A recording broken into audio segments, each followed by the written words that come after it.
You've been told a real man carries it alone. That's not strength. That's isolation. A prison sentence you willingly accepted, locked the door, and gave away the keys. Here's what nobody tells you. The strongest thing a man will ever say is, I'm okay.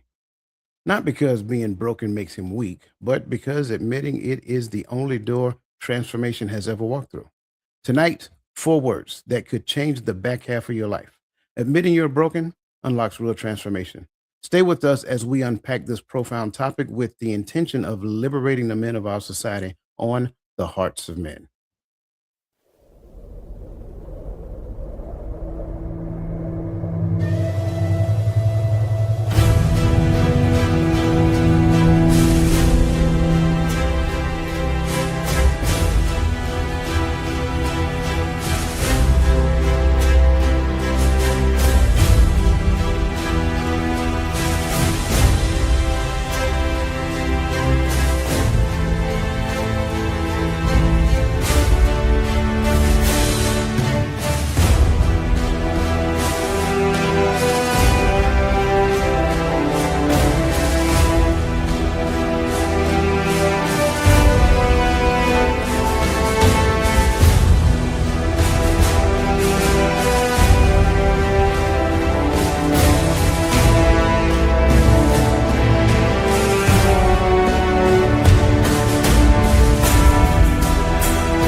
I spent so long thinking I had to fight this by myself. But I can stand here today because y'all still with me. Because you still with me. We got you. Always. That's right, man. I ain't alone anymore. You're not.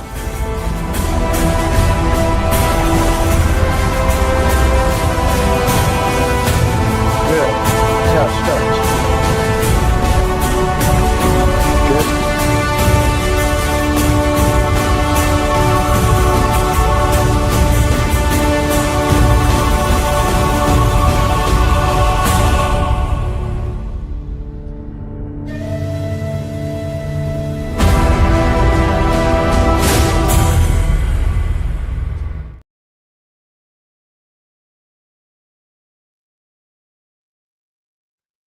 Good, good evening, and welcome to this week's episode of The Hearts of Men. My name is Dwayne Dwyer, go by the Mindset Coach, and I'm joined by my brother, son of Timothy, the available man, Mr. Tawami Gaddy himself.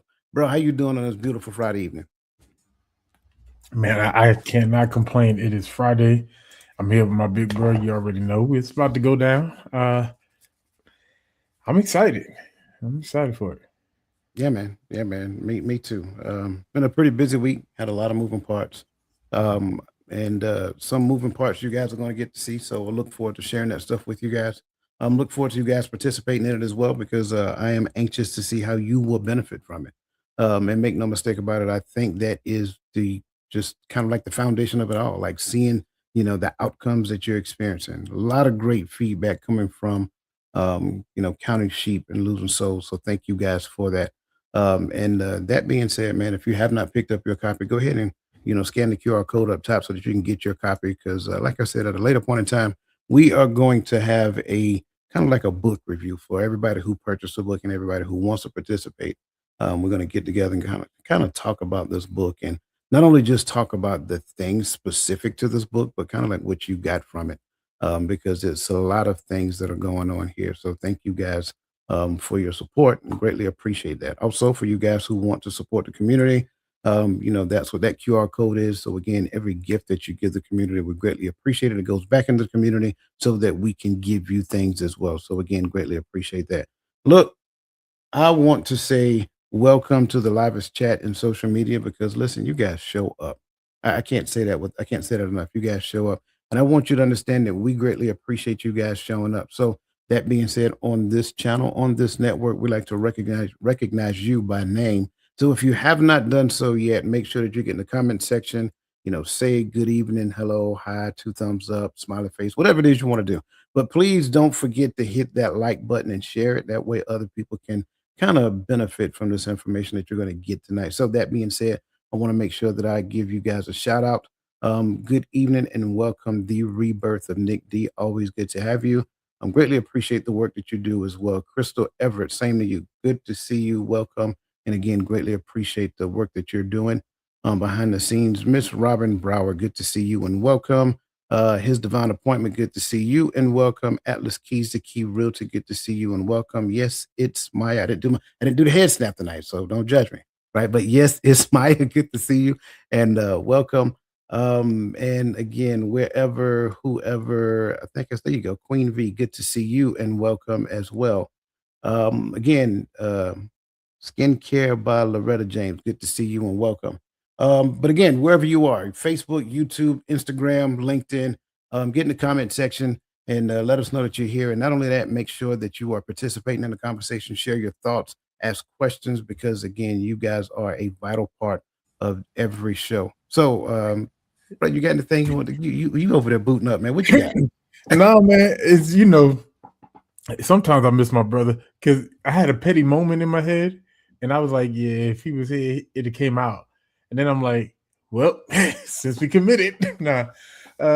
When you said shout out, you said Miss Loretta James. I don't know why the first thing came to my head was Kevin Hart. I mean, he's like, Miss Loretta, I'm ready for the rest of the tour. Terrible. Oh man, that was not expecting that. You caught me off guard. But that is funny. Christina Ward, good to see you and welcome. Any other thoughts, concerns, things that I may have overlooked or missed? Oh yeah, I'm sorry. Before we get started, tomorrow morning, reframing the image of relationship. I don't think you want to miss that one. So make sure that you're here tomorrow morning, 10:30 a.m. Eastern Standard Time. So yeah, I think that is about it. Ready to go ahead and get started, bro? So, tonight's conversation, I've already did my monologue, so I don't have one now. Tonight's conversation is all about the power of acknowledging your brokenness. And I think for the most part, and I want everybody to understand, this is the hearts of men, but brokenness does not care about a gender. I just want everybody to understand that. So as we're having this conversation, don't just look at it from a man's perspective. If you're a woman out there and you're in the comment section, comment from a woman's perspective as well, because I think it's good for us to kind of get both perspectives. Okay. So I want to start off with a very heavy question because again, this is what this is all about, right? And so I want to ask you, and I kind of already know the answer, not because I know you, but because I know people who live. And if you live long enough, you've been in a situation. So have you ever been in a place in your life where you felt broken? And if you have, can you describe what brokenness is to a man? Woo. Man. So, of course, I'm gonna say yes. And probably, and not probably more than once in life. And one time probably more recent than people would expect. And for me, I only made one promise to myself in life, and that was, when I grew up, regardless of what I became, what I did for a living, if I had family, that was, that was where my mind and my heart went, to where to make it, because that was something that I did not see that often in our community growing up. So I was determined not to complete cycles. And then, 2 different women. And this is, you sit there and you're like, dang, am I really that bad of a person? But you start looking and I didn't start, but when you have to actually apply what you see, the things that you realize are systemic in our community, or that's just widespread. I don't even, yeah, no, it's systemic too, but widespread in our community, and then it hits you. So for me, brokenness as a man, losing a job only breaks me if it keeps me from being able to feed my family, right? If people are not picking up where I'm putting down. So for me, like that brokenness, especially as an adult, as a grown man, has only to do with the ability to be what I'm supposed to be, or spiritually and biologically designed to be to my children, right? And so both women both had the idea that it was more important for their children to be raised by their family versus their children's mother and father. And so to have your children drug across the country, I would say for me as a man, that's enough to break you, at least for a little while. You can't stay broken. I think it's interesting how identical our responses are, because I think for me, given the understanding of what manhood is all about, providing and protecting, that's pretty much all I heard growing up. Pretty much, given the glimpses of what I did see, those men provided and those men protected, for the most part. And I think moving into adulthood, getting married, and out there wearing my uniform, being all I can be, and ensuring that lights don't ever get turned off, ensuring food on the table, and all these different things, being able to provide them with the things that they wanted to do, not necessarily limiting them to the things that needed to be done. But then it got a point, and I'm not speaking for you, I'm speaking for me specifically. It came to a point that I've tried and we've had conversations, and I've tried and we had conversations, and we went to counseling and done this and done this. And it was just like a moment I remember distinctly, to where it was like the last straw. It was like the straw that broke the camel's back. And I literally told her when I got off that plane that I'm going straight to the lawyer's office, because in my mind, I didn't know what else to do. I was broke. I was at the point that I started questioning who I was. I was at the point to where I questioned everything that I was doing, because it's like, man, I'm I didn't go, I don't get it. I don't get it. And you don't want to say certain things in the midst of conversations. But it's like, you know, I'm not trying to be funny. Am I saying I was model perfect 100? Absolutely not. No one is that. Right. So I'm definitely not saying that. But there was a lot more good than there was bad. And that part I think I can say with a high degree of confidence. And it just got to the point to it's like, I don't know. I don't know what else to do. I didn't know who to call. I didn't know anything. And it just I was just done. And so for me as a man, it was like you question who you are as a man, because everything that you knew as a man was rooted in provision and protection. And again, limited as that scope is, that's what I knew. And I'm not saying that the scope was accurate. I'm just saying that my understanding of manhood was just limited to that. And if I couldn't do that, like you just said, like what that's kind of like my core existence. I can't really have a hand in raising my kids and all these other great stuff. So, and I'm not saying that it's only a man's responsibility to raise the kids, but I'm saying with us together, that's what we're supposed to be doing. And I was just frustrated, bro. And I wouldn't even put that add on the backside of what you just said, because when we had, now please love me as I use this reference, because I'm not talking about the organization, but what we the people was standing for, right? So you remember when the whole BLM thing, you know, and to almost be made to apologize, to have to remind people that Black Lives Matter, right? It's crazy that you have to remind a nation that you predominantly built, that you matter, right? Um, but in the same token, I feel the same way with the statement you just said. We're not. I don't have to say, mothers matters as well, because we live in a society that hyperfixates on motherhood and takes almost all emphasis off of fatherhood when talking about parenting.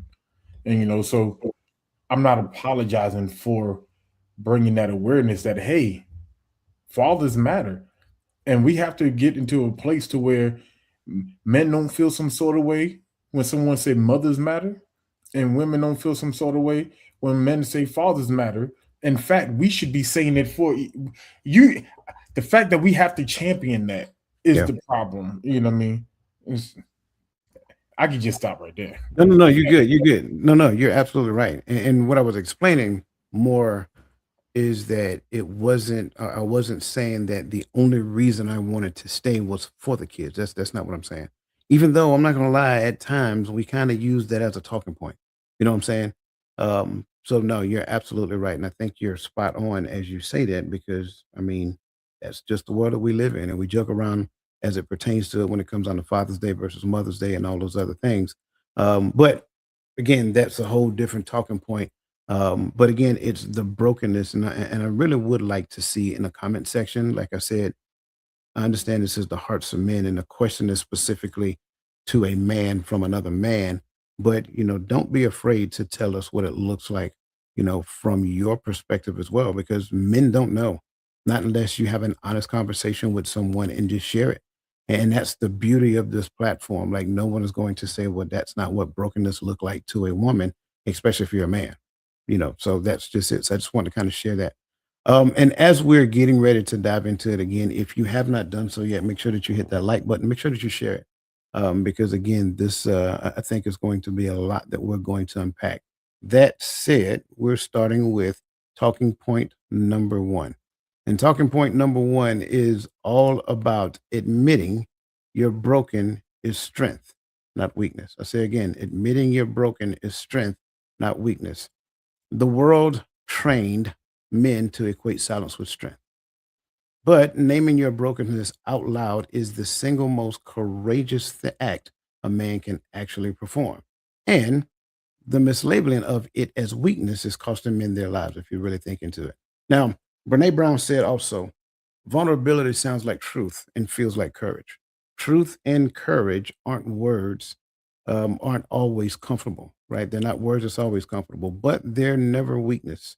And scripture tells us in 2 Corinthians chapter 12, verse 9, it says, and he said unto me, my grace is sufficient for thee, for my strength is made perfect in your weakness. Now, that said, there are roughly about 65% of men say they're hesitant to seek professional help for stress, anxiety, or depression. And when a national crisis text service looked at who reaches out, fewer than 1 in 5 messages came from men, even though men account for about 80% of U.S. suicides. This fact was cited in 2025.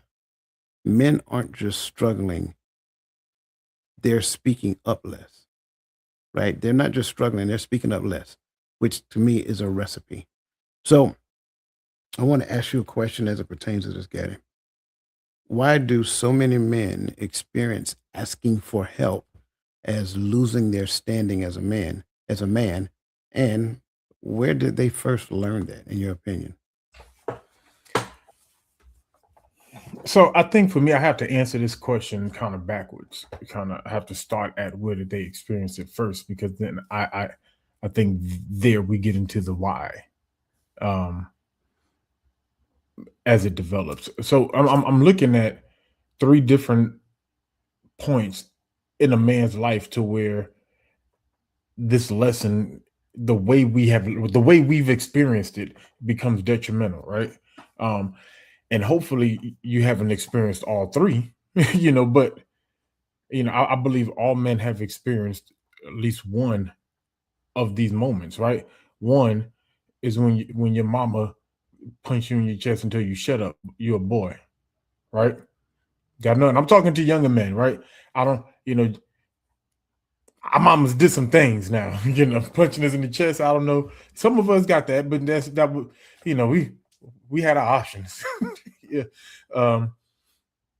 But that shut up, you're a boy, that's detrimental to your young boy, right? Teaching them how, and I think I've said this when the first time I've had this conversation, it's not the fact that it's not okay to cry, but how to handle emotions as a man is a skill that needs to be taught. Secondly, if you have your father in the home, I think most men have experienced the first time the father had to show that he didn't have it in front of his children. You see that sign of needing help actually start breaking him in real time if you see it on his face. What's sad is that I'm about to say this, like, my father wasn't in my home the majority of my life, but I know that I'm one of the few that had that were able to experience seeing that in their father. Now that to me wasn't too much of a detriment because my father kind of put life lessons behind the moment, right? And he lessened the blow. But I was I was so focused on my father's reaction in those moments. I was watching how he responded to needing someone else because he was always the guy that everyone needed. You know, he was Superman for us, like everybody said about their daddy at moments, right? Um, and then the hardest spot is when you become a man, and the first time your your first serious girlfriend, your wife or your whoever, hopefully not not not not your children, dismiss the moment you tried to open up and let them know that you needed them. And when and the way that is handled, the way that moment, that initial moment is managed, will determine, I would say, at least the next 5 years in his emotional availability when it comes to communicating in that situation. And so I think because we experience it from different levels, which I was just trying to show, like which one comes first. It depends on the experience, right? But these are different levels of which men face this, hey, man up mentality, this whole, hey, you're a man, you just got to deal with it mentality. And so why? Because it has become our societal norm. It has become our our baseline of how we operate. The reason why you have to understand the reason why when we have these relationship conversations and arguments, and sometimes you be sitting there and you scratching your head, it's because sometimes a lot of times you what you hear is people saying, but why do you have a problem? Why do you feel some sort of way? It's just girls doing whatever they want to do. Why do men have opinion? Because in a lot of people's mind, you're a man, you're just supposed to deal with whatever comes. If what I do brings negative effect, and I had a woman tell me this, I'm not going to say it's the woman I married, but that, you know, if that what they did had a negative effect because I'm a man, I'm just supposed to fix it and deal with it. Exactly. So I'm a hoe right there. I'm laughing because I remember hearing something similar to that years ago. It was different though. It was said in jest, but nonetheless, it still was said. Um, I'm agreeing with you. I think the first level or the first issue is that's what we've seen modeled, right? You know, why do so many men experience asking for help as losing their standing as a man? Because we never really seen growing up men asking for help. It's not something. It wasn't the norm. Then you go back to your upbringing, right? Get up, stop crying, wipe that dirt off. You know, you had the commercial that said, "Never let them see you sweat." Well, we had a secret, you know, conversation to it. We were told, "Never let them see you cry." You know, stuff like that. And it sounds almost comical, but no, it's really the truth. That's just kind of like how it was. So we never really seen it modeled before. So never really seen men asking for help. We were raised in a culture that said, "Hey, if you can't get it with your own means, then you don't need it." So at the end of the day, there's no need to ask nobody for help. But it's like it kind of shuts off an aspect of who you are and have a better understanding moving forward, right? But then where did they first learn it from? I can't necessarily say whether the teaching came before the modeling or the modeling came before the teaching, but nonetheless, the first hint of it reinforced the other one. So if someone told me, "Get up, don't cry, never let them see you, never let them see you cry," whatever the case may be, and then I never see a man who asked for help, they just dealt with whatever's came, regardless of how, debilitating it was, then it's like they're low key teaching you to do the same thing. So for me, that's the one that makes sense. That's the thing that stands out because it becomes part of your core understanding of manhood. So that's just kind of like my response to everything. And again, it's pretty much the same. And again, I like it because you grew up north. I grew up down south. And I think a lot of times, I think a lot of times we believe that we're two totally separate entities. We grew up differently, and no, not really. If you really pay close attention to it, we have very similar upbringings and things of that nature. So, greatly appreciate that, man. Greatly appreciate everybody's response in the comment section. I'm gonna go and grab those in a hot second. However, I think the first thing I want to do before doing that is I want to bring up a poll. Now, that said, the data is clear. I want to start with that. The data is clear. Fear of appearing weak, not lack of awareness, is the dominant barrier. 65% of men hesitant to seek help. Name the fear and it loses its grip. So the question for you in this poll is what most men often keeps it what most often keeps a man from admitting he's broken. Do you believe it's number one, he doesn't realize he's struggling? Number two, he genuinely has no time. Number three, he's afraid admitting it makes him look weak. And number four, he think it isn't serious enough to mention.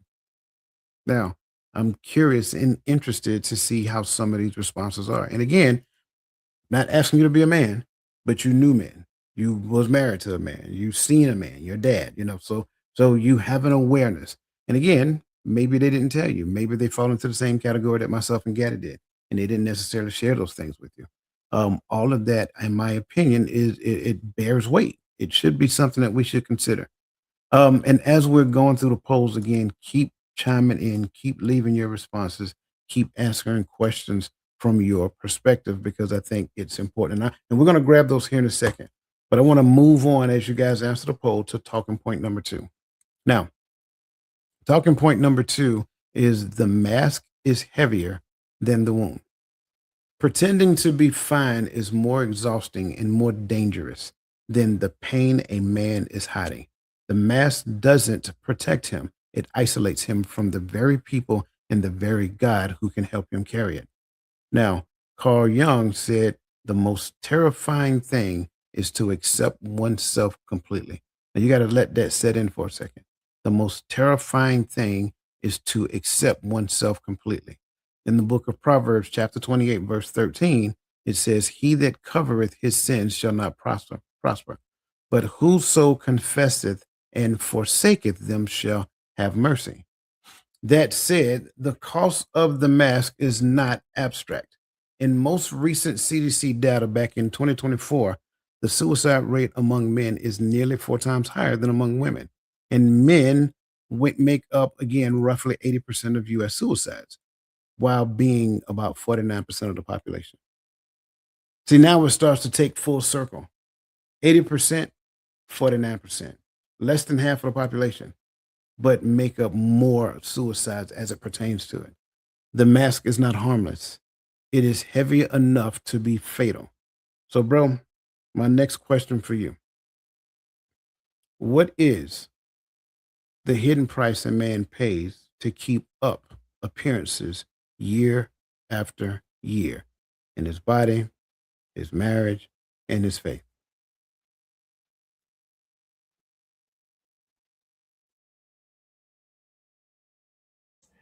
It'd be nice if I unmute my button too before I start talking. Man, but in his body, marriage, and his faith, it makes it interesting. What is the hidden price a man pays to keep up appearance, right? To keep up an appearance, a lot of times mean to swallow a lot of pride. And what I mean by that is there's a lot of things that you allow slide for the sake of peace, for the sake of not hurting people's feelings, for the sake of whatever the scenario is. I think a lot of times what men do is we don't want discord, so we'll settle for quietness, that kind of peace, right? So we know here in this community what we talk about when we talk about our different pieces, right? And so, but because of that constant holding everything in, that constant not showing a certain level of emotion, so you're not looked at as weak, so you're not looked at as not capable as a man, or because you feel, sometimes it's because I don't feel like anybody really cares. That's the silent part that a lot of people don't talk about with men. Everything else that I said, yes, and more. But the hard part about why a lot of men stay quiet is because we don't really believe you care. All right. And who's you? Whoever we're hiding our emotions from, right? Not necessarily because we can't express it. It's because it will be mismanaged if it's expressed. At work, sometimes it can be looked at as weakness if we express. And so because of these things, we hold and we bottle everything in. And so body, we already know how that added stress plays on our body, right? And everything, all this information we putting out is for education and entertainment purposes only. Just got to know that. So, but excuse me. But when we say that, that's added stress on the body is known to cause issues. Some of the same issues that your diet will cause, like your blood sugar will be irregulated, your blood pressure will be irregulated.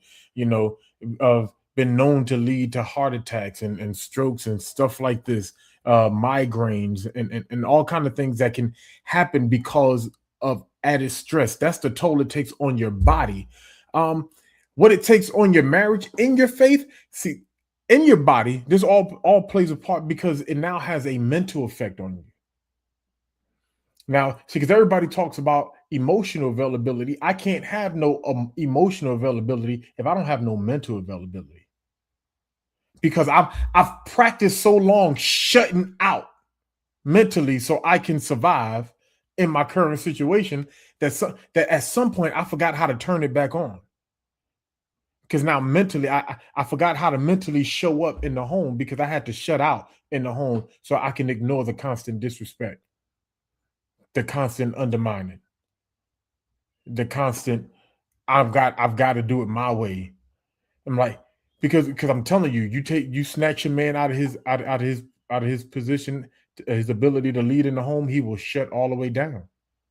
And you'll just have him, he'll just show up, pay the bills, and go lock himself in his office room, whatever he got, he gonna lock himself in it. You wonder why that man's spending, and contrary to popular belief, you wonder why that man's spending extra time on the throne with his phone, because he don't want to come out.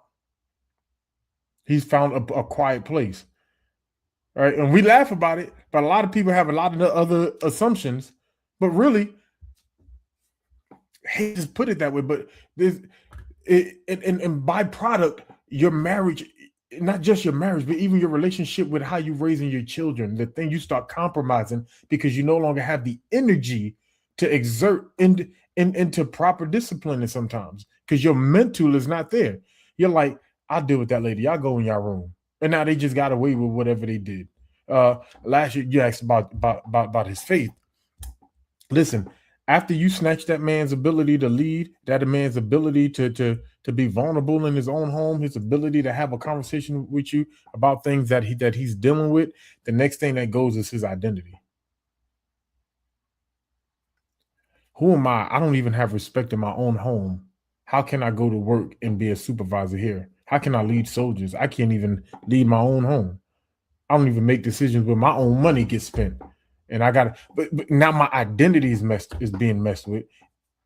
Yes, that's affecting every space that I'm in, but now it's affecting my faith. Why? Because without identity, well, the problem is because my identity probably wasn't rooted in the word and in the Most High in the first place. But but because of that, and that finding that space, when I lose sight of that identity, now because of that, I don't even know what I believe. Or even if I don't know what I believe, I don't even know if I'm good enough to come to the Most High right now. I'm too broke. You can be broken enough that you feel too broken to come to the Father. It's exhausting to bring your brokenness to the Most High. Let's just call a spade a spade. A lot of people we go out there and we start witnessing to people and act like it's just easy money. Just come to Jesus. Come to Jesus right now. Right? We remember the song. Right. And we think they just gonna come run. Do you know the ones that came to the altar that you didn't go get off the street? You know, some of them been fighting their way to that altar for 20 years. And they get to the church and some of y'all treat them like, never mind. That wasn't the question. So, but that, to me, that hits all three of this right here. So I think that identity really comes back in everything. I believe everything I said actually goes into all three of these layers, and it plays a part in me being able to show up in every space. I have to show up for my own health. I have to show up for my own marriage and my own family. I have to show up in my faith, right? Because what is my faith without works? I can't work if I don't show up. But guess what? I ain't working because I don't believe that I am called or capable to work, because I don't have my own identity. Man, this rabbit hole goes deep. I can keep going, but I'm gonna shut up, sir.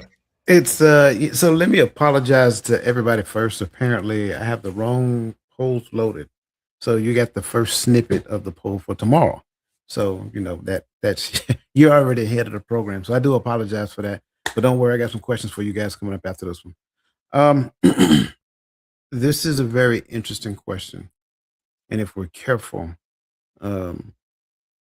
if we're not careful, then we will think they're totally separate from one another. This is separate from this one, which is separate from this one, and it's not. They're all interconnected, and I mixed them up intentionally. They're not in order, right? At least not in the right order. And the reason why they're not in the right order is because in most cases you were never taught them in the right order. So you were taught body management first before you understood marriage. And then in most cases, faith came afterwards. Sure, we may have attended church later, when you were younger, but that was just it. You were just going to church. And I can't speak for everybody out there. I can only speak for myself. You was just going to church. You wasn't retaining anything coming out of church. It wasn't like you was doing a Bible study in the home. We didn't have a home that looked like what the Bible says. So at the end of the day, faith wasn't first. Body was first, right? Now, that said, we lived according to the better right ministry. Use what you got to get what you want, right? Or it's a man's world. Either way, whichever way you want to go. So now the body became first, then the marriage, now the faith, right? Because in all actuality, now church, you still went to church in between all of this. Church just wasn't the primary thing. Why? Because your faith was not the primary thing that your identity was rooted in. Now, for anybody who is disagreeing with what I'm saying, unless you can say honestly within yourself that your faith was the primary thing that your identity was rooted in, with a certain degree of honesty, then the only other alternative is like, yep, I get it. What he says makes sense. So body first, then marriage, then faith, right? Or the image of either or, faith and marriage, however you want to look at it. Why does this matter? Because what I'm seeing in my life is the evidence of what I'm actually believing. But if the evidence does not line up with what I say I believe, then I'm either questioning the evidence or I'm questioning the belief, one or the other.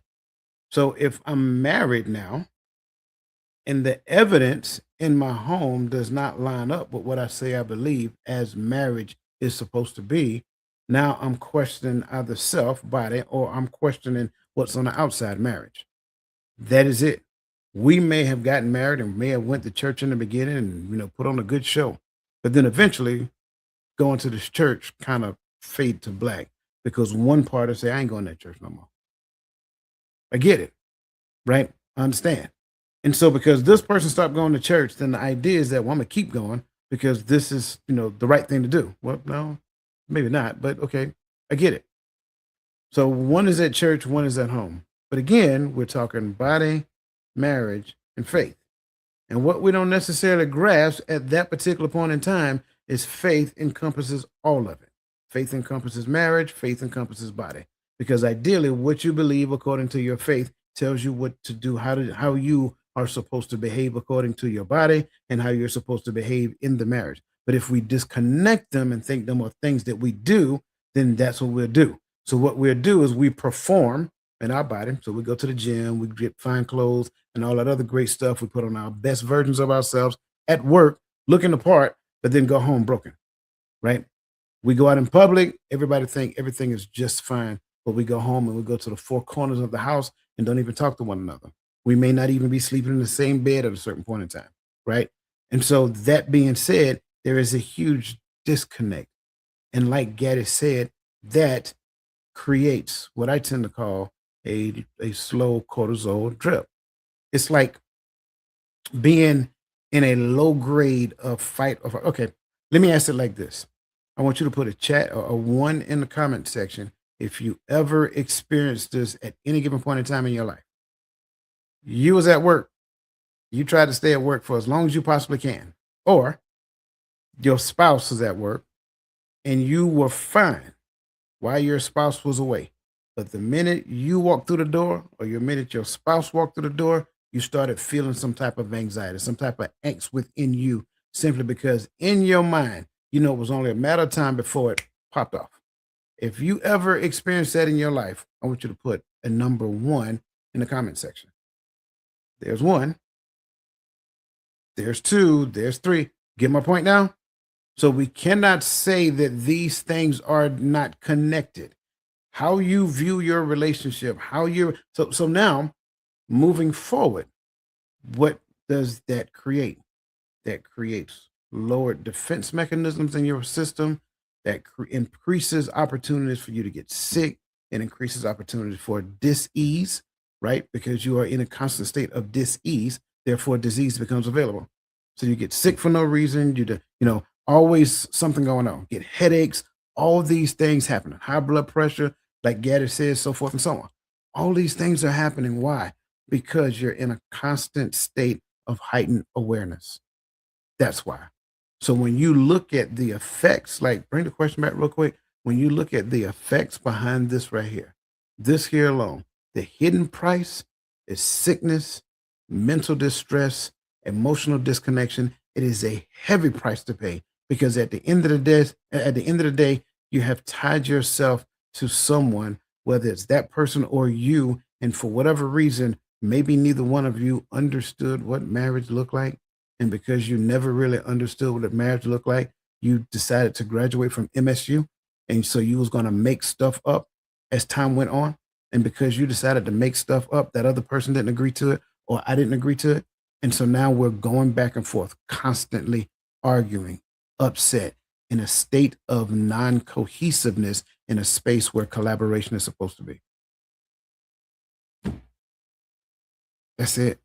I hate to say it that way. And it's not so much, I think I seen somebody, I don't know who it was, somebody's made mention of outside. Yes. The outside will always confirm what you believe on the inside. So if you ignore the outside, then you're missing a large piece of evidence that your life is supposed to be grasping so that you can understand what you say you believe. But if I keep ignoring the external evidence, there is no evidence that I have to test what I believe. So it has to go that way. And it's an unfortunate thing, but it is. Go ahead. I don't think a lot of people understand. So I like that you said that. I don't think a lot of people understand the mindset concept, right? I remember one time I wrote a sermon, I preached a sermon, said, it's all in your mind, right? Because it's how you allow it to develop here will determine how you begin to express it. And you know what you feel about your belief, about all of these things, about what's going on, because your perception of what's happening, right? The idea of that mind over matter, we always see people use that for something physical. Or someone broke the Guinness World Record swimming across the country, swam some all the way to California. Somebody walked all the way to here. What? Right. So we get that mind over matter, but people don't understand that the scripture's been teaching that. I don't know how many verses you need that talks about changing the mind. Like, it's not like, yes, the external things come and happen, but this is why, and it's you'll make the mistake, just like many of us have made the mistake, thinking that it's something automatic. I get to a level to where it's just automatic.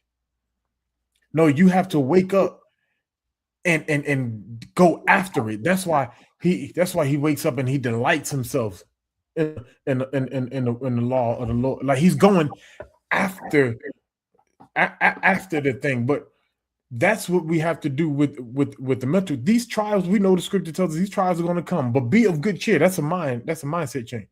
For I have all overcome the world, right?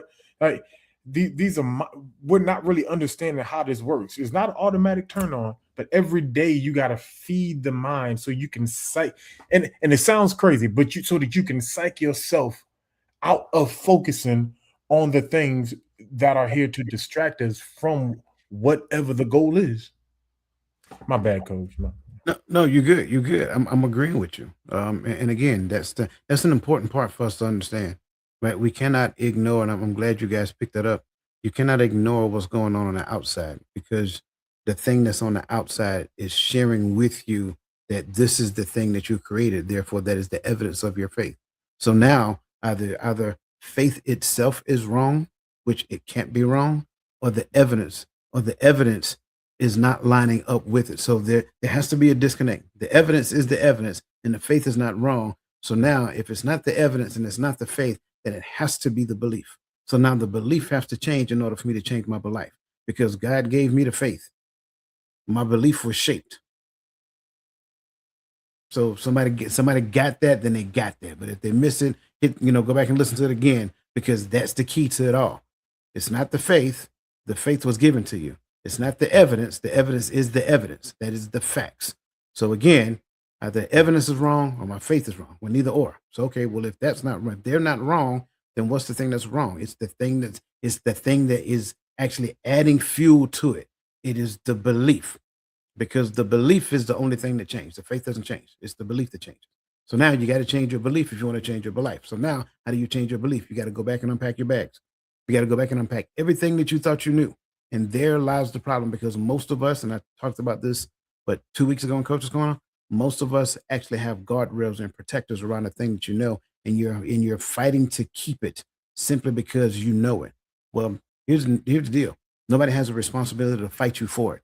So the long as you want to keep it, it's fine. You'll get to keep it. So give it up. Let it go. Maybe you'll get some, maybe you'll move beyond and get out of that space. But that's the key. Real quick, since I apologize again for the poll. Let's go back and grab some of these comments, and I'm gonna start up here with Nick D's comment, all the way at the top. This goes back to the beginning where she said, "Men in my family were not allowed to show any type of weakness. If they did, the women basically took over control of everything because they assumed the men could not handle business, etc." Not gonna say I've seen that as well. Next is His Divine Appointment said that my dad doesn't let anything surface emotionally outward. And see, that's exactly what I'm talking about. Like, we have this notion that you got to be harder than woodpecker lips until you learn something different. Yes, yeah, I said that, harder than woodpecker lips. Y'all can use that. I don't patent it. Yes, as Maya, she said, yes, on my father's side, most of them served in the military, common denominator here. That culture is of sucking it up was passed to sons, and it's debilitating. Yep, that's the thing that's taught in the military. So most people who are in the military, that's what we're taught. We're taught to suck it up, deal with it, drive on. So yeah, thank you for sharing that. Miss Christina Ward, she said a lot here. Okay. One part of brokenness for a woman such as me was having to play the woman and the man. Hold on, I'm sorry. The woman and the man role. Pay bills, take care of kids, food, school, sports, doctor appointments, etc., because the father was never there. And I did not have family, just myself and the Lord. So I salute you, gentlemen. Fathers do matter, but as many are absent, and that's the sad part. Lately, it has been both ways, the mom and the dad dip. Raising 3 kids on my own into their adulthood, no child support, no dad around, only the Lord. Man. So thank you for sharing that, number one. And you guys should remember Christina Ward. She's been around. She had a different name on YouTube. I can't remember what it was. But raising something for Jesus. I think that's what it was. Anyway, there are situations, and I don't think it's as many as we believe, right? There are situations to where men don't want to be fathers at all. I'm just going to say they don't want to be fathers. I think that's not the rule. I think that's the exception. And I think a lot of times what we do, and I'm not downgrading anybody's experiences, I say this. I think a lot of times what we do is we over popularize social media, the media, over popularize the exception to the rule. The dads who have kids and just don't want nothing to do with the kids. I think that is a very small percentage of men. Then I think you have these group of people who have these relationships and they have kids, and for whatever reason, the relationship didn't work out. But now it's like, okay, well, this person get the kids. This person now got to do cheetah flips to spend time with the kids. And the only way they really get to spend time with the kids for the most part is according to what the court says and what this person says. They have zero say so. It has to be done the way the court said to do it or the way this person said to do it. Right. So then there's that. But then there's another small percentage of people who get together, they have kids, they figure it out, they stay together. They recognize that I'm not that important, you're not that important, but us staying together for the sake of these children and sticking to this thing that we're committed to, that's the important part. And to those people, I salute. Because I think this larger group that incorporates both of these, the people who didn't make it and the court decides what fatherhood looks like, and these people over here to where the father say, I don't want to play. I think this group of people are the one that needs a group hug. Come on in, bring it in. We gotta embrace y'all. Something is wrong. I cannot be a mother. Let me say it. Let me say it loud and proud. And I'm okay with saying that. There's no version of me that can ever replace a mother. And there's no version of me that wants to. I won't even give myself credit for motherly duties. Conversely, no woman can be a father. I don't care what story you tell yourself, and this is not directed at her because I've heard that my entire life. No woman can ever take the place of the father. You can be the best mother you can, absent the father. You still have to do certain things. I get it. But you're not the father, can't take the place of father, can't even do fatherly duties, none of that stuff. Only thing you can do is be a mother and be the best mother you can, and hopefully raise that young child up to be the best version best version of themselves that they can be, minus a portion of, their parenthood. That's it. And I get it. And that child is going to go through a portion of their life trying to put some things together simply because that other parent is missing. I think that's part of the thing that we have to get in. There is no substitute. I can't even go find me another woman to take the place of the mother of my kids. It's not going to happen. Best she could do is respect that child as being my child and raise that child as if that child was her child. But she is not the mother, nor can she ever fill those shoes. Get, I'm gonna pause right there, bro, because it look like you just want to unmute. No, you get man. Because you on both parts. You right where I was thinking on this statement, especially at the ending part. I think the reason why it's important to say this, right, and let's say this, and Miss Christina Ward, she understands that this is not pointed at her, but let's make this very clear. We have to tell the truth in order to fix the problem. You are not playing mommy and daddy. Your children are fatherless. You're not playing daddy and mommy. Your children are motherless. Listen to how that sounds, how bad it sounds when it comes out. That's the problem.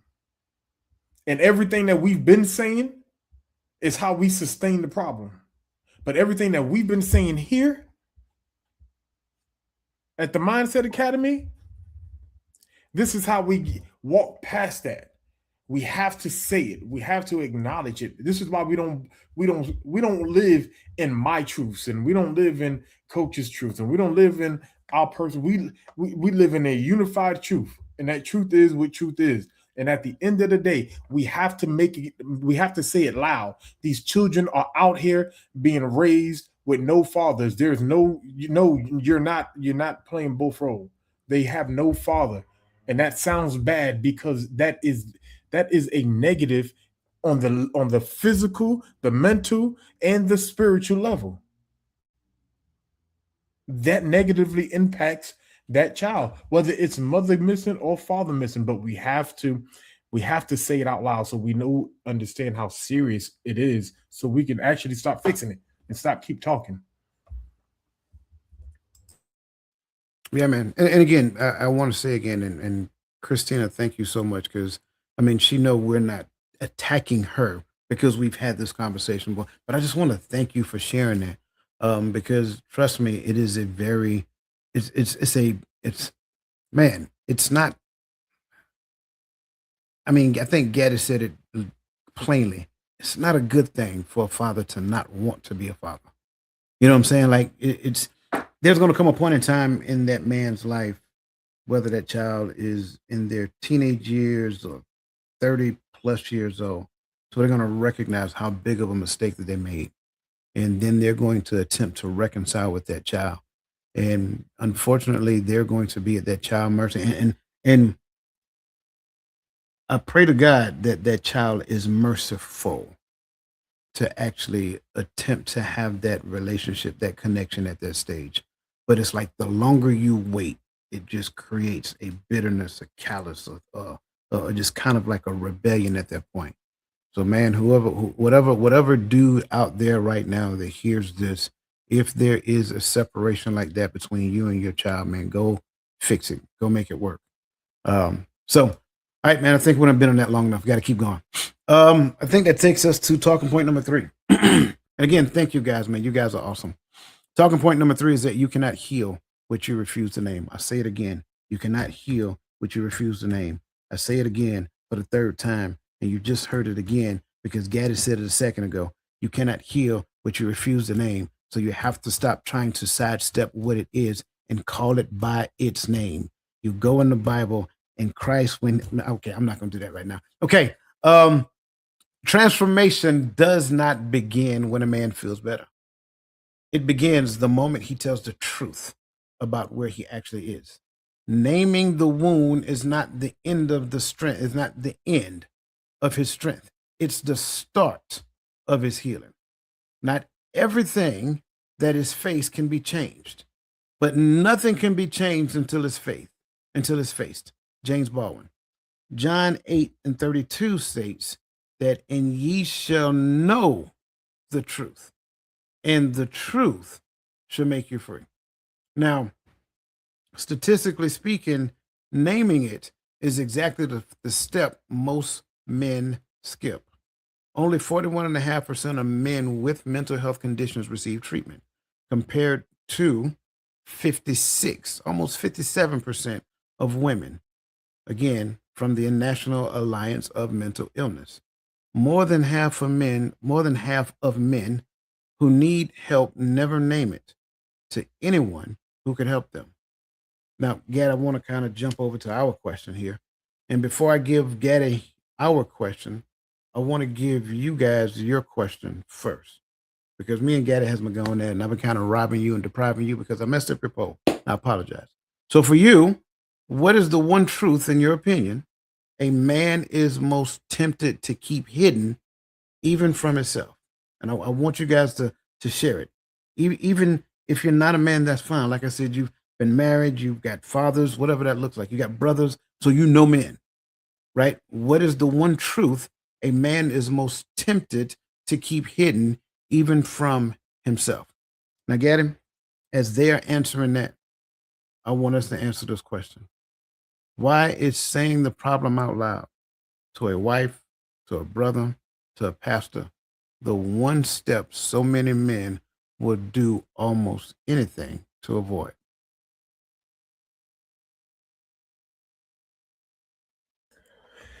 Man, the difference between reading a question and hearing you say it out loud, man, because when you were saying it, it's just like, bam, scripture popped in my head, and I was trying to see how fast I could type it in. But man, I love that you asked the question, like, why is saying the problem out loud to a wife, a brother, or a pastor the one step many men will do almost anything to avoid? is because I can no longer I can no longer leave this thing unattended to, and I actually have to begin the uncomfortable work of addressing it, putting it on the forefront, and focusing on it long enough to fix it. And here's the thing: the confessing the part, the confessing, even when the scripture tells us to confess our sins one to another, the moment I tell you what I'm struggling with, I now have to take accountability for it. The acknowledging is a step to accountability, but accountability ain't completed until action is taken to correct whatever the fault is. And so I think we miss this step because, and let's just talk about men today. We live in a society, period, that we teach everything except accountability. We run to people because they're suffering from their own decisions, right? And we're running behind people. Oh no, it's okay. It's not okay. It's going to be okay. You keep on crying because you did it, right? To figure it out. Like, that's the one thing I do miss about when I was growing up. It was pressed upon us to figure it out, especially if it's something you did. All right, go for it. Even if we messed up when we were playing the game, all right, go back out there and figure. You come back in the house crying because you lost, because your cousin keep beating you at the same game. And guess what your daddy and your big brother's gonna keep telling you to do? Go out there and do it again. Go ahead and lose a fight in the 90s. You know what you finna go outside and do? Fight again. Knuckle. It's like we had to face the idea of failure and go see. And that's why I didn't have a problem growing up with that, with the emotions conversation, because I was taught why. No, don't cry yet. Go back out there and handle your business and then come back in. And then we could cry. Let's see how much, because you don't want to cry after you win, even if you bloodied up. But when you win, you don't want to cry no more.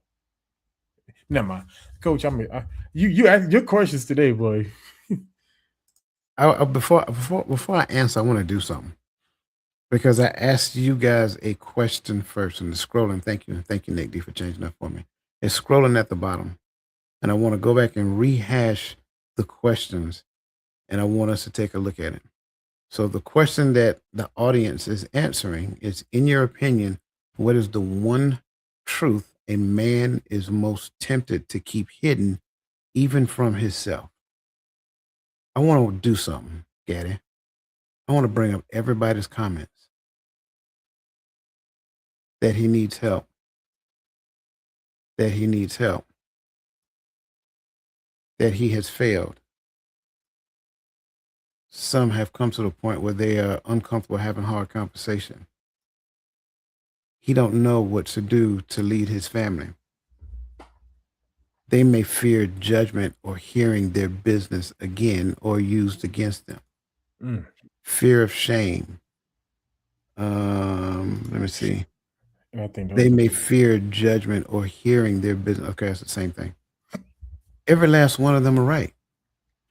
There was no wrong answer in anything that was said. Everybody is right.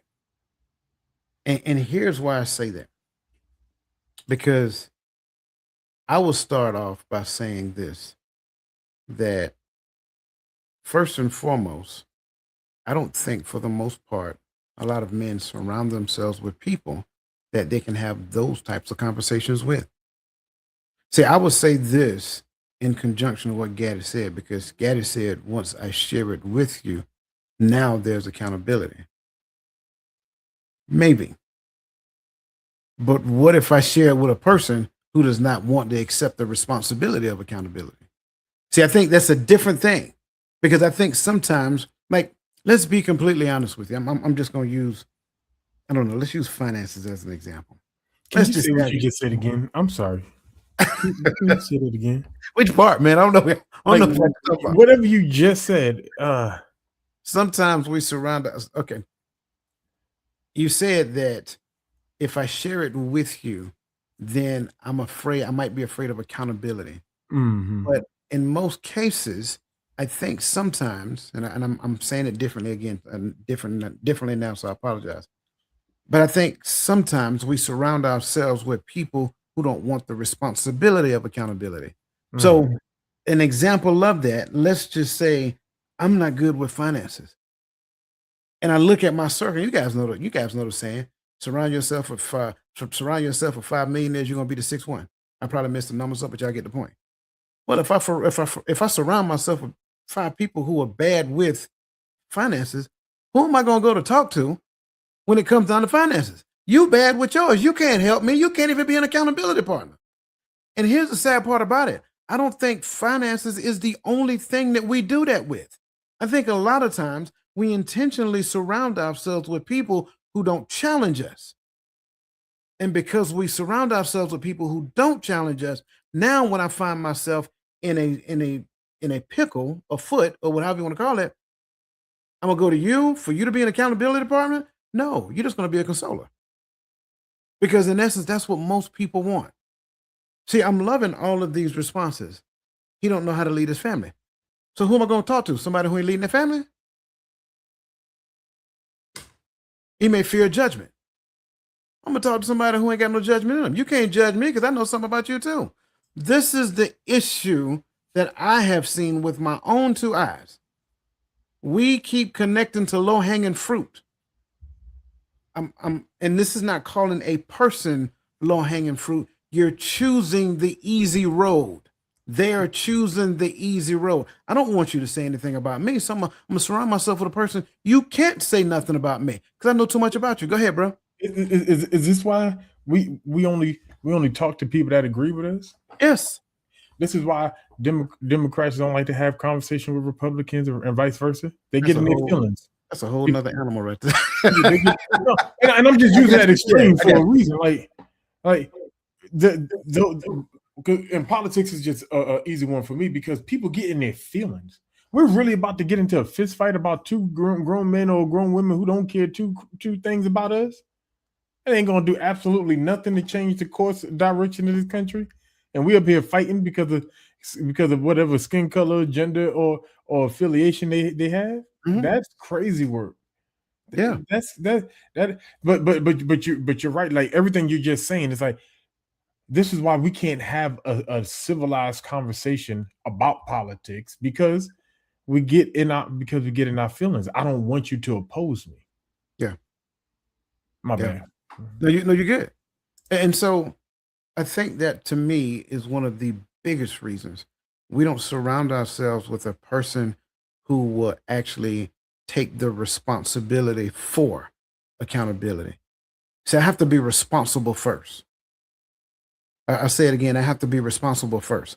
A lot of us like to walk around talking about accountability, but we forget the thing called responsibility, or we mislabel responsibility, accountability, either or, right? You have to be first responsible so you can be accountable. If you're not responsible, you can't be accountable. So I need to search my social circle to ensure that every person in my circle is responsible. And if they're not responsible, I now have a responsibility to them. And if not, you are defining our relationship together. If you choose that responsibility is not the thing that you want to do, you just defined our relationship. And here's the deal. Some people don't like accountability so much that they pull away from it. Let them go. Be okay with the distance that they create. Still don't dislike them. Don't do anything against them. Let them go. Let them be happy wherever they are. Because again, they've withdrawn someplace to where no one is going to hold them accountable for their behavior or decisions. Be okay with that. Um, there's an old saying, if you want to go fast, go alone. If you want to go far, go with somebody else. That's the responsibility and accountability circle that goes far. Fast is individual. I don't want no accountability. I don't want nobody to talk to me and tell me what they see in me. I'm just saying. I'm bro, people, listen, There's not one coaching session I've had to where that's not a talking point. Not one. Not one. Even the one in my entire coaching practice ever, out of what, man, 9 years, the one person I turned down, the reason why I turned that person down, because they would not accept accountability. They needed to talk about somebody else. At that point, I said, I can't help you. You need to go find a counselor. Got to get past this era of telling everybody that they did a good job, to everybody that they look nice, can't tell nobody nothing wrong, because we've conditioned people. We literally conditioned people that accountability is hate. If I hold you accountable, I hate. Like, we talk about the, we are so far in the red spiritually. Like, we're so far in the red that, like, some of these things, some of these scriptures we quote, and like we can quote them in every conversation almost, because it's just like, woe unto those who will call good evil and evil for good. Like, you hate accountability because you want to be able to live in your mess. But unfortunately, the reality is I had to learn. And I think, and even for somebody like me, I get so hyper fixated on this is what I've learned that I get frustrated or mad when other people don't see it. But here's the thing that I learned. And this is something that you think that everybody would understand, but people don't get it. There's 8 billion other people on this planet with you. It can't possibly be all about you doing whatever you want to do. You got to know that what you do affects somebody else, whether you understand that or not. It does. That's why you need accountability, because we miss the mark every time when we get selfish, and that's what lack of accountability shows, is selfishness. And we miss the mark. You're never going to find the Most High. You're never going to meet His mark as long as you think that this is a you game. You know what every relationship problem breaks down to? Every one of them, it breaks down to responsibility and accountability. That's it. That's it. I can't stress that enough. Every relationship problem goes back to those two things: responsibility and accountability. What am I responsible for, and what am I asking for accountability of? That's it. That's always the answer. And here's the funny part about it. Not only that, I also believe that a lot of times, and I'm just going to talk about me for a second, because I'm the safest person to talk about, because I want to offend nobody. When I was younger, I did not know. That's kind of going back to what we're saying: provide and protect. What am I responsible for? In my mind, it was provide and protect. But the true answer, everything. That was the answer that I did not know. I was responsible for everything. And seeing this, not seeing this growing up allowed me to relinquish most things. Because if it didn't fall into the realm of provide, protect, and respect, that's let me tell you something. You want to make a man mad? Let it fall under respect. He's going to argue with you tooth and nail. Guarantee it. But because I didn't know, then I didn't realize I was responsible for everything. But once I learned that, I was like, oh, okay. Now, here's the kicker that most people don't want to hear. Who am I responsible to? See, most of us believe that I'm responsible to her. Wrong. I'm not responsible to her. I'm responsible to the Most High. And I'm going to have to give an account for that. Now, here's the kicker. It's going to make a lot of y'all like hit the off button, close your laptop, walk out the room and throw something against the wall, probably throw your cell phone. Who is she responsible to? See, most of y'all say the Most High. She's responsible to him, me. That's what the definition of two become one means. But see, we don't get that. We don't understand that. We still talking about we're two separate individuals. No, but you're not. Read the scriptures. It never said that. It says, no more twain are they. So he's responsible to the Most High. She's responsible to him. Now we have some responsibility established. Now accountability must happen. So when she sees me messing up, she is now my accountability partner. Say, hey, can we talk for a second? Because you're responsible to him, and I'm seeing what you're doing, and I'm not chastising you. I'm not judging. I'm not yelling. I'm just bringing it to your attention and let you do it as you may. That's it. Easy conversation. Not you talking to him like he your child.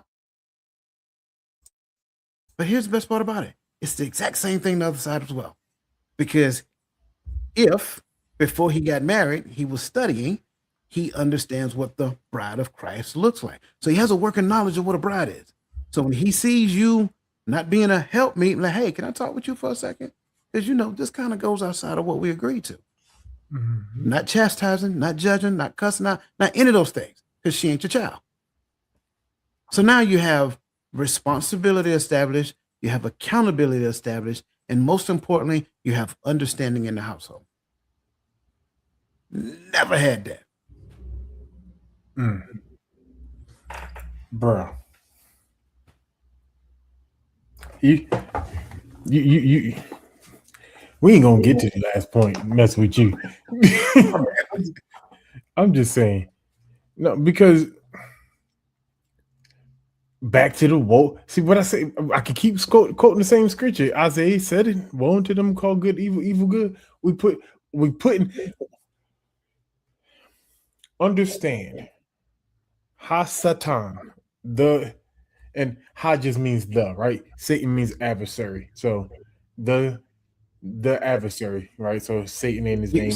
See, when you start pronouncing things different, you lose it. Satan, Satan. That's what he said. So the adversary, ha Satan, right? So the problem is we don't understand that what the enemy is coming to do is to create a counterfeit version of everything the Father is doing, right? And when we realize that and we go back and we analyze, this is why the only way that you are supposed to discern is based upon what is written in the. Stop discerning off of your feelings.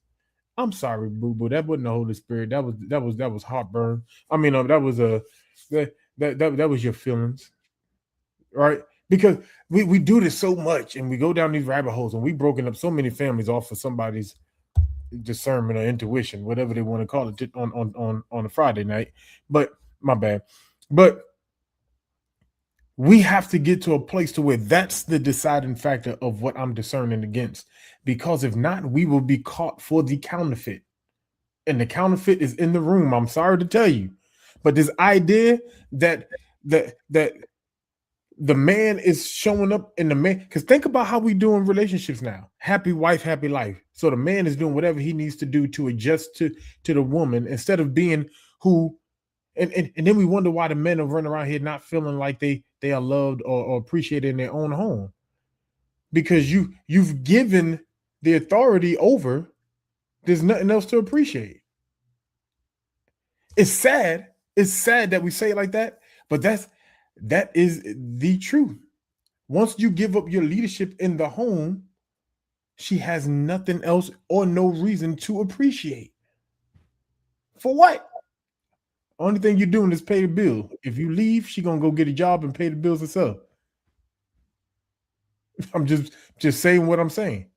So if you're not, woe unto them who call good evil, evil good. Indeed. You know what? It's been brought to my attention that we still got 2 more points.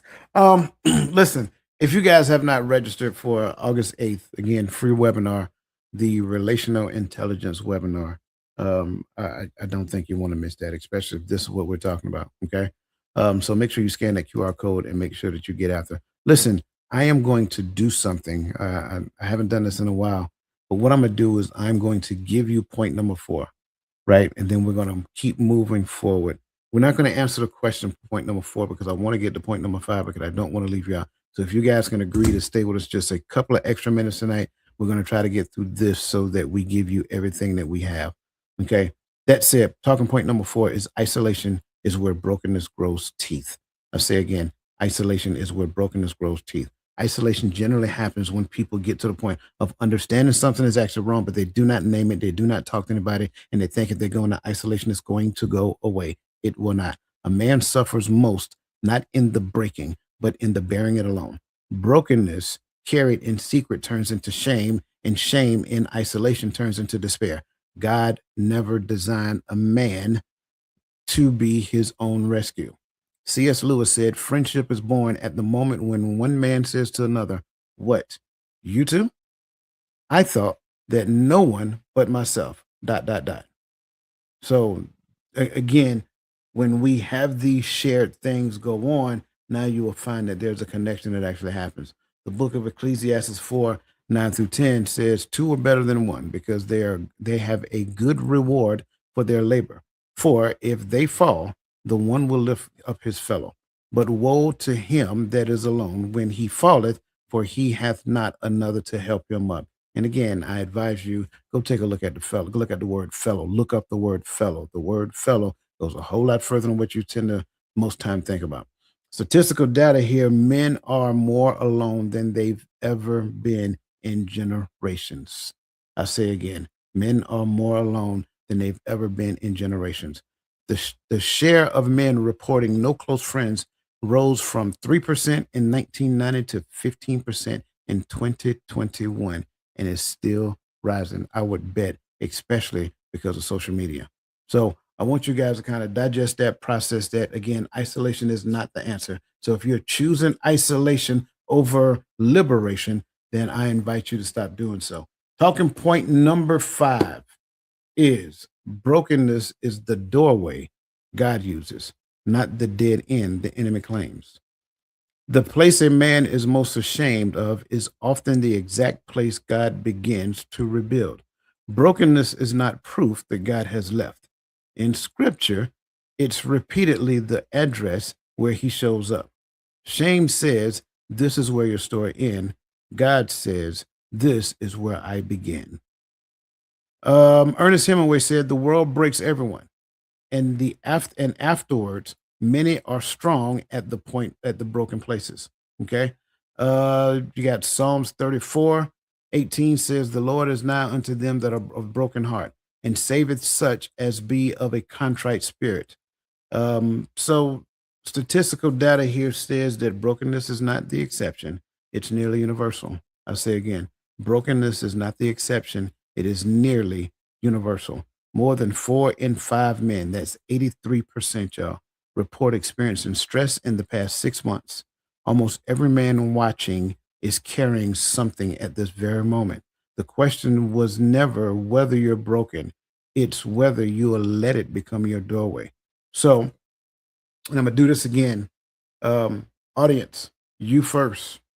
If brokenness really is a doorway, and this has nothing to do with men specific at this point, if brokenness really is a doorway and not a dead end, what is the very first step a man or a woman takes to walk through it?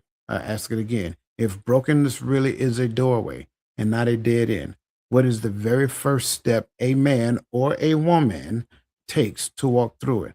Brother Gadget, for you, sir, how does shame keep a man from believing his lowest moment could ever become his testimony? Man, so everything we talked about tonight, there's cycles that lead down to this this place, this dark place for men. Because shame is a dark place for men.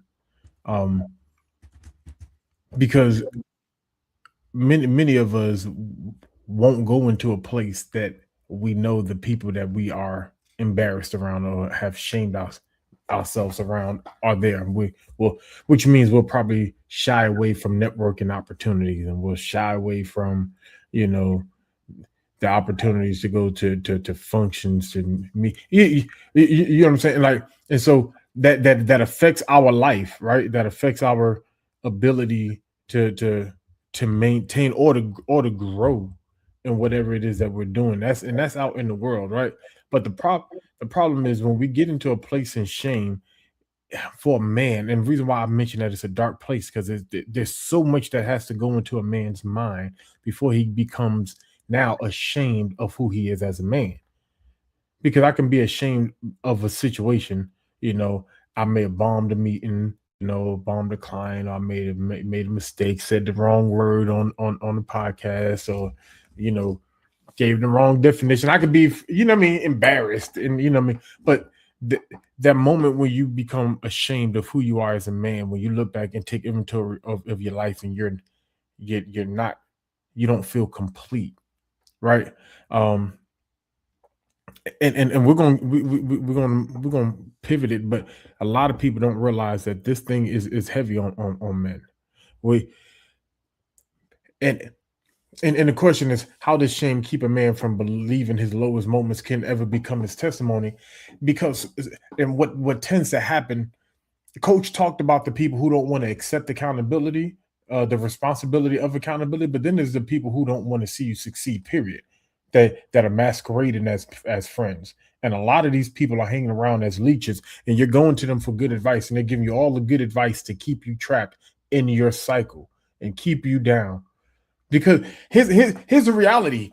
There's somebody that hangs around you just to put you down because they can't keep up with where you are or where you're going. And these are, whether you're male or female, this is a reality. And so when we get around people like that, they feed that shame as men. They feed that because they live off of being able to lord over you in your lowest. There are people out there that know that you specifically, that if you rise up out of your shame and walk into your true identity in the Most High and in Christ, that you cannot be stopped. But some people fear of that your success will be their downfall. And so there's people that secretly plotting against you. All right. And so these things, we got people that speaking negativity into us. We see everything. We see people that are younger than us, doing better than us, getting degrees higher than us. Yes, sir. I have a question. Mm-hmm. Because if everything we just talked about, and I'm speaking about a specific group of people first, and I make it make sense. Mm-hmm. If everything that we just talked about was true, always had been true, that the husband is responsible to the Most High, the wife is responsible to the husband. His success is her success is his success. But then there's this hint of competition that exists between men and women. But yet we're talking about the shame that God has placed responsibility on in the home. Wouldn't it just make sense that she speak into him in his lowest moments so that shame does not exist? That would make sense. That would be for her betterment. Is that not an easy solution? Why is that so hard to do? Because somebody's telling our women that they're supposed to be in the position of the man. Mm. And so we compete. If I got to compete with you to be a man, I don't want to be in that space. I just want to hear you say it, really. But that's real talk. Listen, people, we need to stop competing. That's all it is. Gad is not my competition. Gad is my brother. Listen, if y'all really let this set in, if you were in the household of faith, if you were in the body of Christ, I'm not competing against you. You're my brother. You're my sister. That's the answer. None of you, man or woman, should ever exist in shame because it stifles the information flow between you and the Holy Spirit. You don't see yourself as viable. You don't see yourself as being worthy enough to hear from him. You're ashamed. You are literally, and I'm sorry, Gad, I feel like I just cut you off. I apologize. Because I was just sitting here just stewing on this, man, because you was right in there. But it's like, you don't see yourself as being viable enough to be husband. You're ruminating on the thing that you've named within yourself but haven't named out loud. You already got the name. You keep thinking about it. You keep focusing your attention on it. So how can I be the person that's responsible to the Most High for my family when I keep focusing on the thing that I did that actually pulls me outside of his will? You did it, own it, announce it, accept it, repent, move on. That's the answer. But you keep thinking on it. You're trying to keep it a secret. And here's the funny part about it. And I know I said it before, and Gad, I'm gonna be quiet, man. Let you finish what you said. My mess up is your mess up. Your mess up is my mess up. We in this together. Al Jarreau. I don't know why we have this individualistic idea of what marriage. That is so wrong. And I know this ain't the marriage show, this the man show, but the man is supposed. Okay, y'all get it. Y'all get it. But does the marriage not start? The buck not start right here? I mean, this is and too often we allow the conversation to start somewhere else, but the conversation starts right here with men. There's men coming together to have this conversation. Where are the men at? Where are the men at? absolutely. And so when I look into the chats and I see, we have these conversations every week for at least the 3 years I've been getting on here with you, bro. It feels like longer than that. But in that time frame, I'm looking like we're having these great conversations. Where the men at? And so it makes me inclined to start to believe that the men don't, even though we know the numbers don't say that, but make you want to believe the men don't want to make this thing work. Or maybe somewhere along the lines, we started viewing each other through the same lenses of our mothers. And so we don't like each other just like they don't like us in a large part. In a large part. I'm not talking about totality, but and so we don't support when other men are trying to lift up other men like we're supposed to. Indeed. I'm sorry. No, you good. You good. You said something. I refuse to comment on it because that's going to start another rabbit hole. But you're right. You're absolutely right. Listen, I know we went a little bit overboard real quick. I want to kind of get into our final thoughts because, again, I do not want to rob you guys of anything. I robbed you enough of talking point number 4, but I know you guys are in it and on it. So, so I got it. But that being said, this takes us to our bittersweet moment, our final thoughts.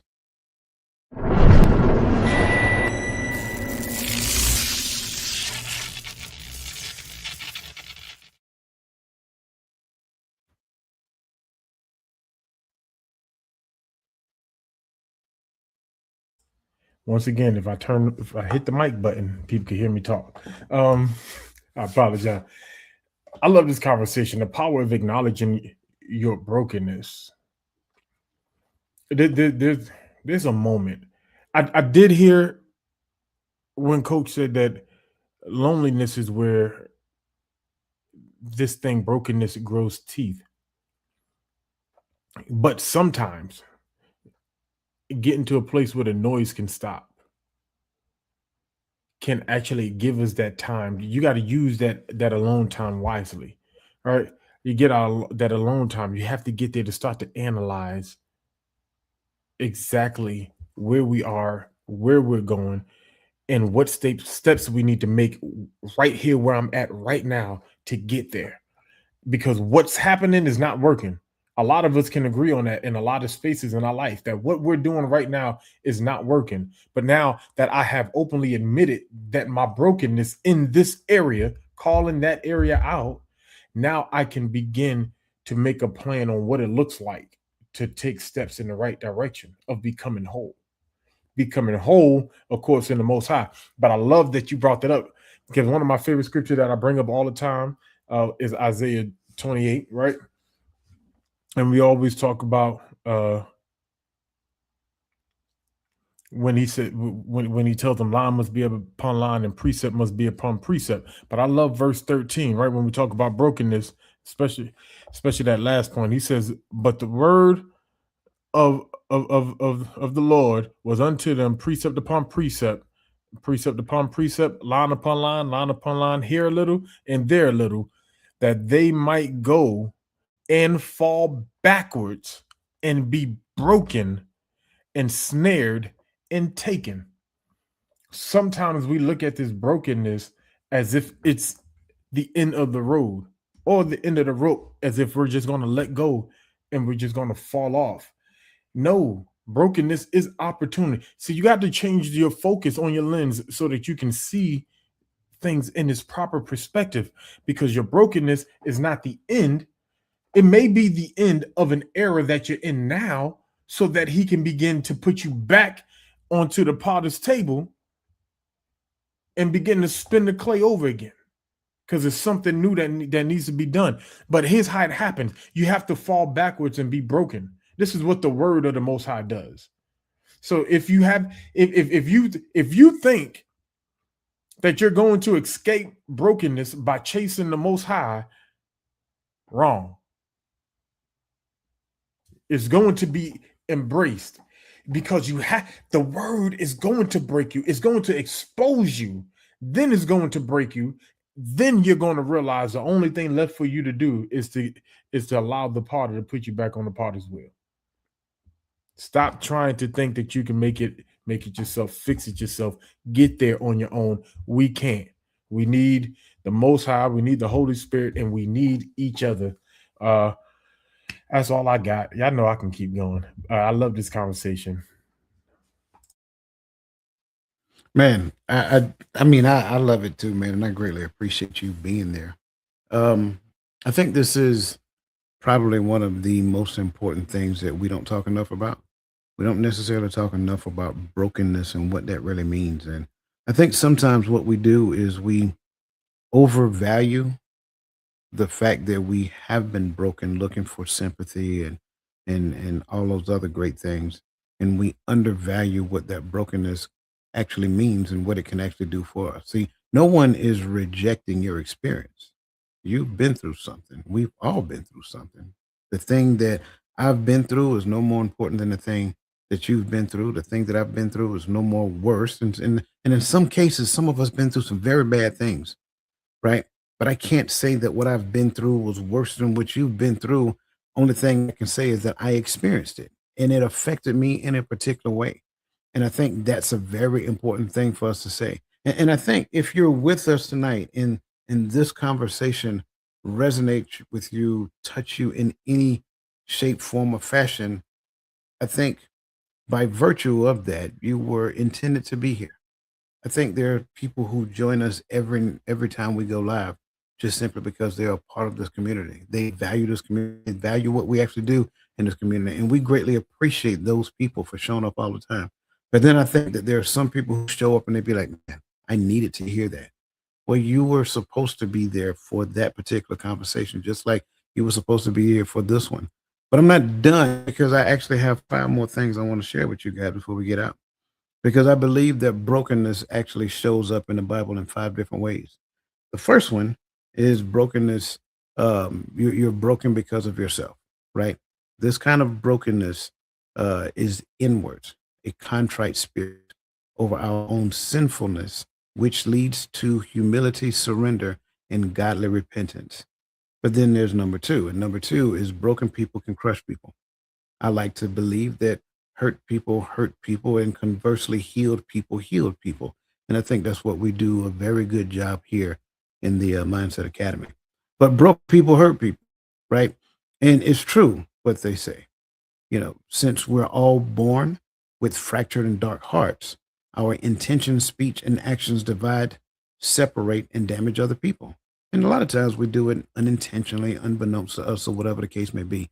It does not make it any less detrimental. So I didn't intend to does not account for the impact of. Number 3 is the world is broken and it breaks us too. No one gets through life without feeling the brokenness of the world. If you've ever gotten a shocking phone call or suffered an intense physical sickness or lost someone you love, then you know exactly what I'm talking about. Number 4, broken lives unexpected beauty. Now, this one is a very different and difficult one to see, but if you inspect the life of any well-known Christian, somebody who, and I'm not talking about the ones that make the tabloids all the time either, but anyone who is a author or pastor or whatever, and if you talk to them, I think what you'll find and hear them share with you is that they've been through some things that shaped their lives, right? Bringing them into moments of strengths, but they can go back to that point, which they will call a dark moment. And then the last one is what I would call a broken Christ for broken people. Here's the brokenness that makes the worst of life bearable, the brokenness of Christ, where we are forever known, held, loved, understood, and befriended in our brokenness and whatever it entails. Why? Because he experienced it first. And so I think when you look at all of these things combined together, and whether you agree or disagree, that's not the point. The point is whether or not you can see or not see. And if you can see that just based upon virtue of anything that was shared tonight, not only do I commend you for being here, I applaud you for being here. And one last time, I share with you, that's not the only thing we do. Scan that QR code. Make sure that you're with us on August 8th at 10:30 a.m. Eastern Standard Time, because I think that we're going to share some things that's going to continue to develop you and understanding. Plus, there's something free in there as well. So why not get the free? Okay. Listen, you guys are awesome. Greatly appreciate you. Brother Gaddy, as always, man, I appreciate you. I love you, brother. I love all you guys in the chat. Again, tomorrow morning, 10:30 a.m. I'm about to say EM, 10:30 a.m. Eastern Standard Time, reframing the image of relationship. Make sure you show up early. Show up early, because I think I got something for you. So that being said, listen, you guys are awesome. Let the best versions of yourself be a blessing to somebody else. And we will see you guys in the morning at 10:30 a.m. Eastern Standard Time.